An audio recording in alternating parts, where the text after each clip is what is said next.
Jumpa lagi Sobat Olahraga, bagaimana kabar kalian? Semoga selalu dalam keadaan sehat. Pada video kali ini kita akan memberikan informasi terupdate diantaranya sebagai berikut. Penurunan drastis Egy Maulana Fikri, dari bintang harapan hingga penghangat bangku cadangan Shin Tae-yong, apa penyebabnya? Egy Maulana Fikri, yang dulu dianggap sebagai salah satu talenta terbaik sepak bola Indonesia, belakangan ini mengalami penurunan performa yang cukup mencolok. Egy, yang sebelumnya dianggap sebagai masa depan timnas Indonesia, kini lebih sering terlihat duduk di bangku cadangan, bahkan jarang mendapatkan kesempatan tampil penuh di bawah asuhan pelatih Shin Tae-yong. Hal ini menimbulkan banyak pertanyaan di kalangan penggemar sepak bola Indonesia. Apakah alasan dibalik penurunan performa Egy dan kenapa ia tidak lagi menjadi pilihan utama di timnas Indonesia? Berikut penjelasan lengkapnya. Salah satu faktor utama mengapa Egy Maulana Fikri sering dicadangkan adalah perubahan taktik dan gaya bermain yang diterapkan oleh Shin Tae-yong. Pelatih asal Korea Selatan ini cenderung mengutamakan sistem permainan yang menuntut intensitas tinggi, transisi cepat dari bertahan ke menyerang, dan pressing ketat. Dalam skema seperti ini, para pemain sayap dan penyerang dituntut untuk memiliki mobilitas tinggi, stamina yang kuat, dan kemampuan bertahan yang solid, tidak hanya menyerang. Egy, yang memiliki keahlian sebagai pemain kreatif dengan kemampuan dribble dan visi permainan yang baik, terkadang tidak terlalu sesuai dengan peran yang diinginkan Shin Tae-yong. Shin lebih menginginkan pemain sayap yang mampu menekan lawan di area pertahanan mereka, bergerak cepat tanpa bola, serta lebih mengandalkan kecepatan dan stamina. Meskipun Egy memiliki teknik yang mumpuni, gaya bermainnya yang lebih lambat dan kontrol bola yang lebih banyak terkadang tidak selaras dengan kebutuhan taktik yang diterapkan. Salah satu masalah yang sering dihadapi oleh Egy Maulana Fikri dalam beberapa tahun terakhir adalah cedera yang menghambat perkembangan kariernya. Cedera menjadi momok besar bagi seorang pesepak bola karena tidak hanya berdampak pada fisik, tetapi juga pada kepercayaan diri dan performa pemain di lapangan. Setelah beberapa kali mengalami cedera, Egy terlihat kesulitan untuk kembali ke kondisi puncaknya. Hal ini sangat mempengaruhi performanya, baik di level klub maupun di timnas Indonesia. Setelah cedera, seorang pemain seringkali membutuhkan waktu untuk kembali ke performa terbaiknya. Namun dalam kasus Egy, ia belum benar-benar menunjukkan pemulihan total dari masalah kebugaran tersebut.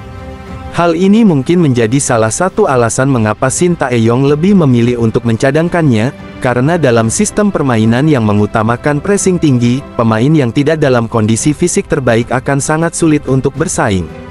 Sejak kedatangan beberapa pemain naturalisasi dan berkembangnya pemain muda berbakat di timnas Indonesia, persaingan untuk posisi di lini serang semakin ketat.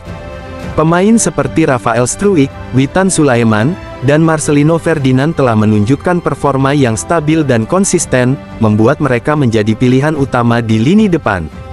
Dengan munculnya bakat-bakat baru dan pemain naturalisasi, Egy Maulana Fikri harus bersaing dengan pemain-pemain yang lebih segar dan lebih sesuai dengan filosofi permainan Shin Tae-yong.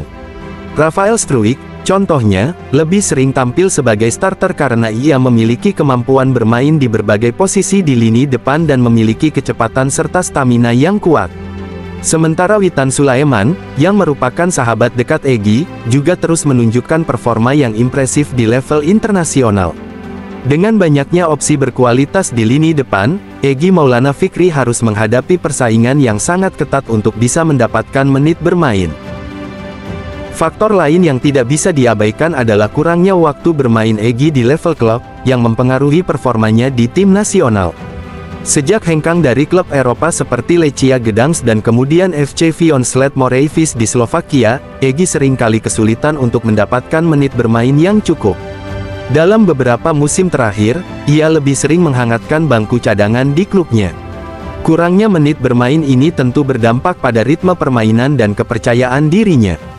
Seorang pemain yang jarang bermain di level klub akan kesulitan untuk menunjukkan performa maksimal di tim nasional.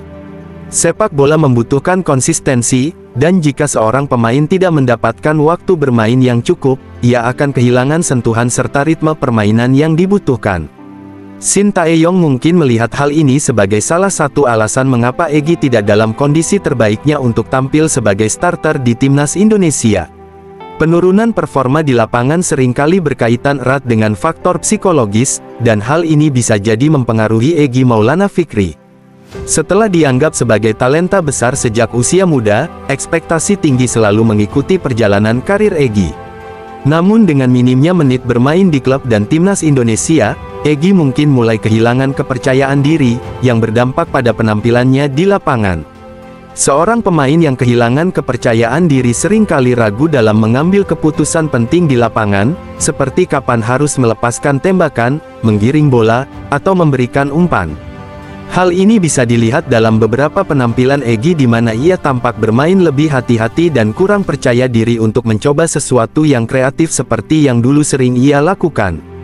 Dalam sepak bola modern, kepercayaan diri adalah kunci, terutama bagi seorang pemain sayap atau playmaker yang diharapkan bisa menjadi pembeda dalam pertandingan.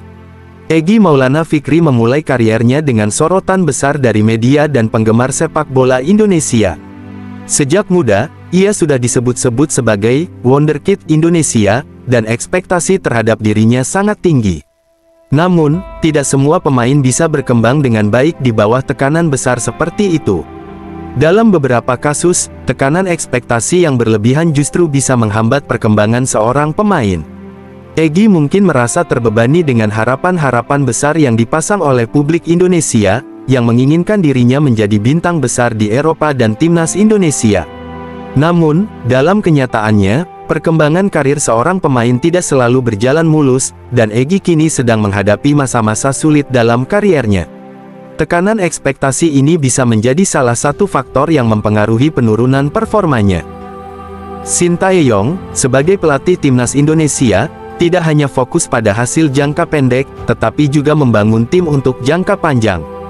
Dalam beberapa pertandingan terakhir, terlihat bahwa Shin lebih memilih untuk memberikan kesempatan kepada pemain muda dan naturalisasi yang dianggap memiliki potensi besar di masa depan. Pemain seperti Rafael Struijk, yang baru berusia 21 tahun, mendapatkan lebih banyak menit bermain karena ia dianggap sebagai bagian penting dari proyek jangka panjang Shin Tae-yong. Egy, meskipun masih berusia muda, mungkin tidak lagi dianggap sebagai prioritas utama dalam rencana jangka panjang timnas Indonesia.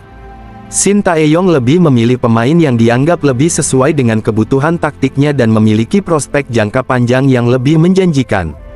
Penurunan performa Egy Maulana Fikri dan minimnya menit bermain di bawah asuhan Shin Tae-yong bukanlah hasil dari satu faktor saja, melainkan kombinasi dari berbagai hal. Mulai dari perubahan taktik, masalah kebugaran, persaingan ketat di lini depan, hingga kurangnya waktu bermain di level klub, semua berperan dalam situasi yang dihadapi Egy saat ini. Meski begitu, Egy masih memiliki waktu untuk memperbaiki kariernya dan kembali menjadi pemain penting bagi timnas Indonesia jika ia bisa mengatasi tantangan-tantangan ini. Jika Egy bisa menemukan kembali performa terbaiknya dan membuktikan dirinya di level klub, tidak menutup kemungkinan Shin Tae-yong akan kembali memberinya kepercayaan sebagai pemain utama timnas Indonesia. Egy Maulana Fikri, salah satu pemain muda berbakat Indonesia, mengakui bahwa performanya belakangan ini mengalami penurunan yang cukup signifikan. Dalam wawancaranya, Egy menjelaskan bahwa ada beberapa faktor yang memengaruhi kondisinya saat ini. Salah satunya adalah masalah adaptasi dengan gaya permainan di luar negeri, serta beberapa cedera yang sempat menghantamnya selama kariernya di Eropa. Egy menegaskan, "Saya akui performa saya belum optimal. Ada beberapa hal yang harus saya perbaiki, terutama dalam hal konsistensi. Tentu saja, saya ingin selalu memberikan yang terbaik untuk tim dan negara." Meski begitu, Egy tetap optimis dan bersemangat untuk kembali ke performa terbaiknya. Ia merasa bahwa dengan bimbingan Shin Tae-yong, ia masih bisa berkembang lebih jauh. Coach Shin selalu memberikan masukan yang berharga. Meskipun saya sering dicadangkan, saya melihatnya sebagai kesempatan untuk belajar lebih banyak. Saya ingin membuktikan bahwa saya masih bisa menjadi pemain yang diandalkan, baik di level klub maupun timnas. Egy juga menekankan bahwa ia tidak ingin terburu-buru dan akan fokus memperbaiki kondisi fisik serta mentalnya. "Saya percaya pada proses. Kadang kita harus mundur sejenak untuk melangkah lebih jauh. Yang penting, saya siap memberikan yang terbaik saat kesempatan itu datang." Ia juga mengakui bahwa kompetisi di timnas semakin ketat dengan kehadiran banyak pemain naturalisasi, tetapi ia menyambut persaingan tersebut dengan positif. Persaingan itu baik, membuat saya termotivasi untuk bekerja lebih keras. Pada akhirnya, yang penting adalah bagaimana kita bisa berkontribusi untuk tim. Sikap rendah hati dan tekad kuat Egy menunjukkan bahwa ia masih memiliki semangat tinggi untuk bangkit, dan ia berharap bisa mendapatkan kembali kepercayaan penuh dari pelatih dalam waktu dekat.